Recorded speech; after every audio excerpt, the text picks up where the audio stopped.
भगवान शिव हिंदुओं के देवता हैं।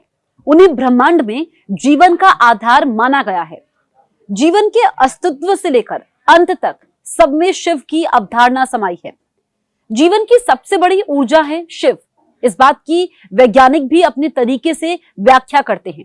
हिंदू पुराणों में शिव की अवधारणा को लेकर कुछ वैज्ञानिकों ने अपने स्पष्ट दृष्टिकोण दिए हैं।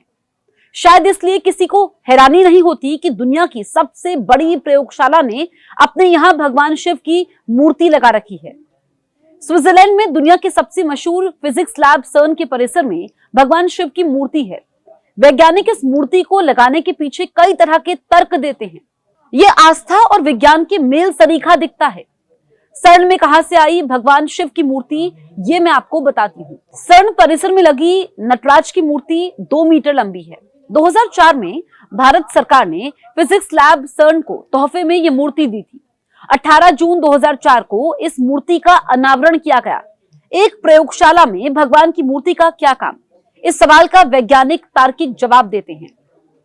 इस मूर्ति के नीचे लगी पट्टी पर फ्रिट्ज ऑफ कैप्रा की कुछ पंक्तियां लिखी है।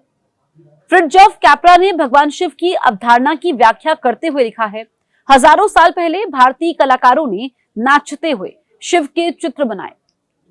कांसे के बने डांसिंग शिवा की सीरीज में मूर्तियां हैं। हमारे वक्त में हम फिजिक्स की एडवांस टेक्नोलॉजी की मदद से कॉस्मिक डांस को चित्रित करते हैं। कॉस्मिक डांस का रूपक पौराणिक कथाओं से मेल खाता है। ये धार्मिक कलाकारी और मॉडर्न फिजिक्स का मिश्रण है। अब सवाल ये खड़ा होता है कि भगवान शिव को लेकर क्या कहते हैं वैज्ञानिक। फ्रिट्ज ऑफ कैप्रा मशहूर भौतिक विज्ञानी है। वो द ताओ ऑफ फिजिक्स में शिव की अवधारणा के साथ विज्ञान के मेल को लेकर लिखते हैं, शिव का नाचता हुआ रूप ब्रह्मांड के अस्तित्व को रेखांकित करता है। शिव हमें याद दिलाते हैं कि दुनिया में कुछ भी मौलिक नहीं है, सब कुछ भ्रम, सरीखा और लगातार बदलने वाला है। मॉडर्न फिजिक्स भी इस बात की याद दिलाता है कि सभी सजीव प्राणियों में निर्माण और अंत, जन्म और मरण की प्रक्रिया लगातार चलती रहती है। ये इनऑर्गेनिक मैटर्स पर भी लागू होता है। भौतिक विज्ञानी फ्रिट्ज ऑफ कैप्रा आगे लिखते हैं, क्वांटम फील्ड थ्योरी के मुताबिक किसी भी पदार्थ का अस्तित्व ही निर्माण और अंत के नृत्य पर आधारित है। मॉडर्न फिजिक्स इस बात को उजागर करता है कि सभी सब एटॉमिक पार्टिकल न सिर्फ एनर्जी डांस करते हैं, बल्कि ये एनर्जी डांस ही निर्माण और यहाँ पर संहार को संचालित करता है। मॉडर्न फिजिक्स के लिए शिव का डांस सब एटॉमिक मैटर का डांस है। ये सभी तरह के अस्तित्व की कुदरती अवधारणा है।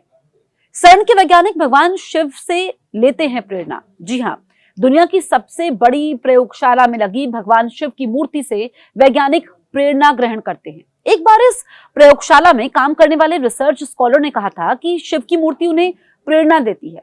दिन के उजाले में जब सर्न जीवन के साथ ताल से ताल मिलाता है तो शिव इसके साथ खेलते हुए दिखते हैं। शिव हमें याद दिलाते हैं कि ब्रह्मांड में लगातार चीजें बदल रही हैं, कोई भी चीज स्थिर नहीं है। वहीं रात के अंधियारे में जब हम इस पर गहराई से विचार करते हैं तो शिव हमारे काम से उजागर हुई चीजों की परछाइयों से रूबरू करवाते हैं। कुछ लोगों ने एक प्रयोगशाला में शिव की मूर्ति लगाने पर आपत्ति भी दर्ज करवाई थी। कुछ संकीर्ण विचारधारा वाले ईसाइयों ने सर्न से पूछा था कि उन्होंने अपने इंस्टीट्यूट में हिंदू देवता की मूर्ति क्यों लगाई है। ये सवाल उस वक्त और ज्यादा उठने लगे जब 2013 में प्रयोगशाला में हिग्स बोसन की खोज हुई थी, जिसे गॉड पार्टिकल का नाम दिया गया था। हालांकि सर्न ने इन सवालों के जवाब भी दिए थे। सर्न की तरफ से कहा गया था कि भारत इस प्रयोगशाला का एक ऑब्जर्वर देश है। ये सर्न की बहुसंस्कृतिवाद को रेखांकित करता है। दुनिया भर के वैज्ञानिक इसे अपने आप से जोड़ सकते हैं। दुनिया का सबसे मशहूर फिजिक्स लैब सर्न कई देशों के सहयोग से चलाया जा रहा है। इसमें भारत का सहयोग भी शामिल है। नटराज प्रतिमा का प्रतीकात्मक महत्व सृष्टि, शिव के डमरू से निकलने वाली ध्वनि सृष्टि का प्रतीक है। संरक्षण, उनके उठे हुए दाहिने हाथ की अभय मुद्रा सुरक्षा और संरक्षण का प्रतीक है। विनाश, उनके ऊपरी बाएं हाथ में अग्नि की ज्वाला विनाश का प्रतीक है, जो पुराने को नष्ट कर नए के लिए जगह बनाती है।